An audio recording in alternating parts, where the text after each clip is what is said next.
प्रिय साथियों, दोस्तों, कल वित्त मंत्री जी ने वाइट पेपर इकोनॉमी के ऊपर पार्लियामेंट में रखा। ये बहुत महत्वपूर्ण घटना है।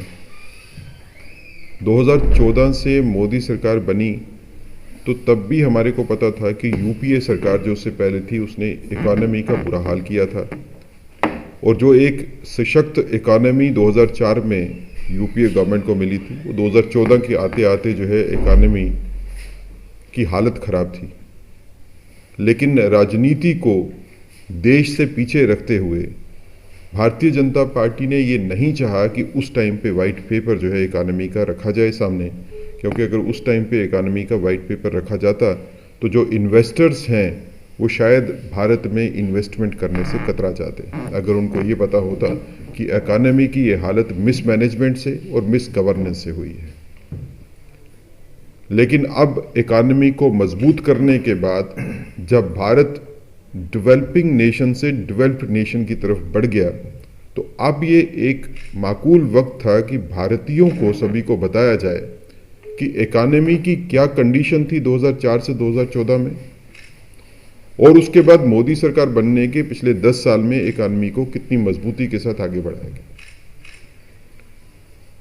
इस 10 साल के सफर में जब भारतीय इकोनॉमी मजबूत हुई,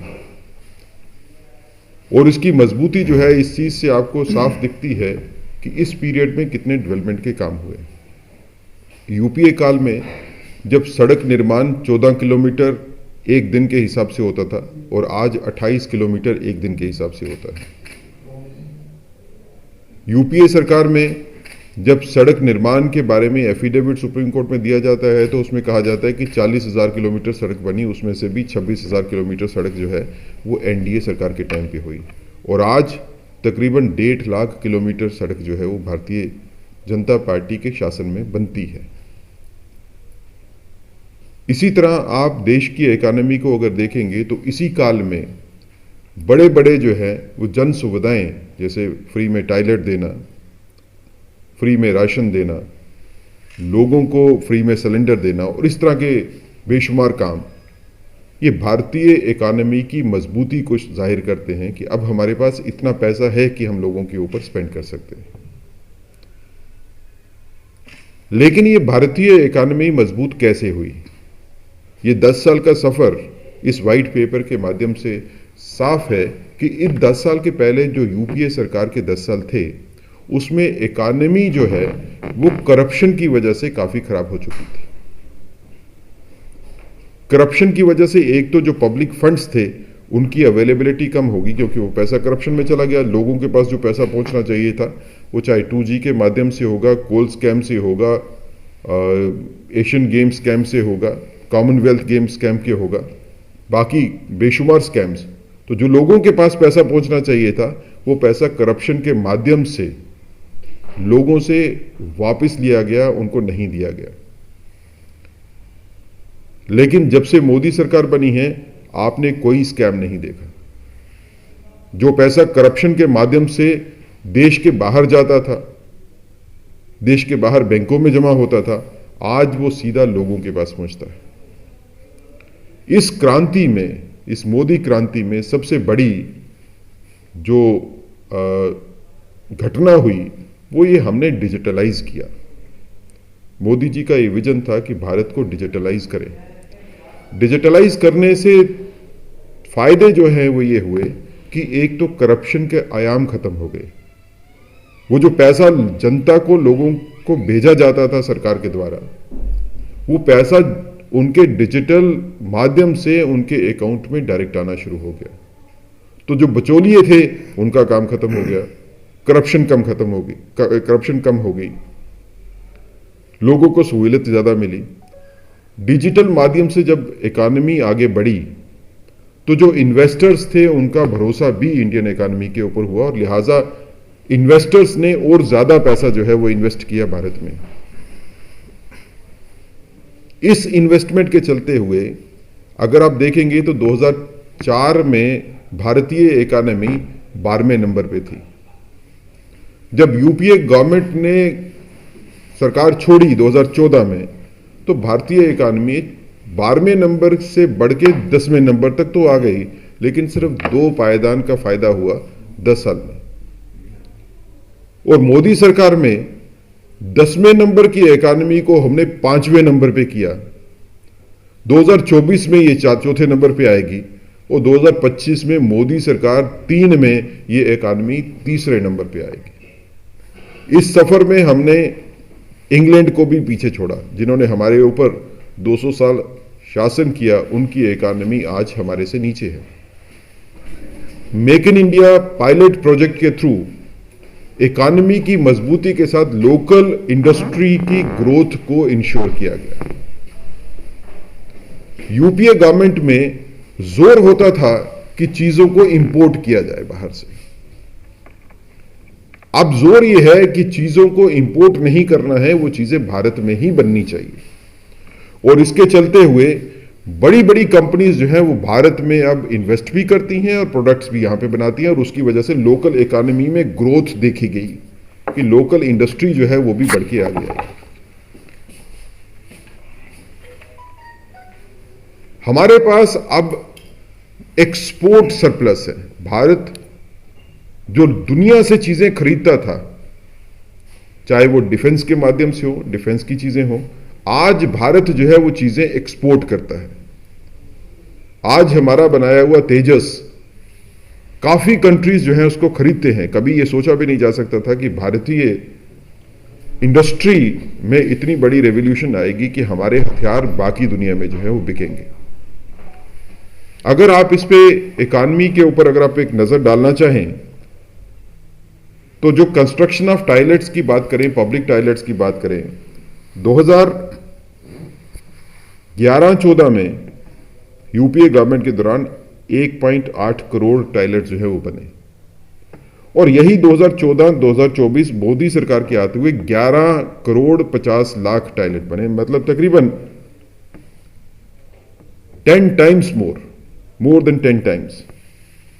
हाउसिंग की बात करें, 2.1 करोड़ जो यूपीए गवर्नमेंट में बने 10 साल में, और मोदी सरकार में तकरीबन 5 साल में, मोदी सरकार 2 में तकरीबन 5 साल में ये 2.6 करोड़ जो वो 11 साल में कर पाए, 10 साल में कर पाए, वो मोदी सरकार उससे ज्यादा जो है वो 5 साल में ही कर पाई। अगर रूरल इलेक्ट्रिफिकेशन की बात करें तो 2.15 करोड़ घरों को जो है वो यूपीए सरकार के दौरान बिजली मिली, जो हमारे पिछले तकरीबन 5 साल में ही उससे काफी ज्यादा 2.86 करोड़ जो है वो घरों को हमने पहुंचाया। औषधि की, जन औषधि की बात करें तो 164 स्टोर्स से बढ़ के हम 10,000 स्टोर्स तक पहुंच गए। ऑप्टिकल फाइबर की बात करें तो मोदी सरकार में 6.8 लाख ऑप्टिकल फाइबर जो है वो इंस्टॉल किए गए, जबकि यूपीए सरकार में ये 6577 ही थे। इसके साथ ही एक चीज का ध्यान रखें कि यूपीए सरकार जब पावर में आई तो उससे पहले आर्थिक स्थिति भारत की मजबूत हो चुकी थी, और मजबूती की तरफ हम बढ़ रहे थे 2004 में, जब उससे पहले एनडीए की गवर्नमेंट थी।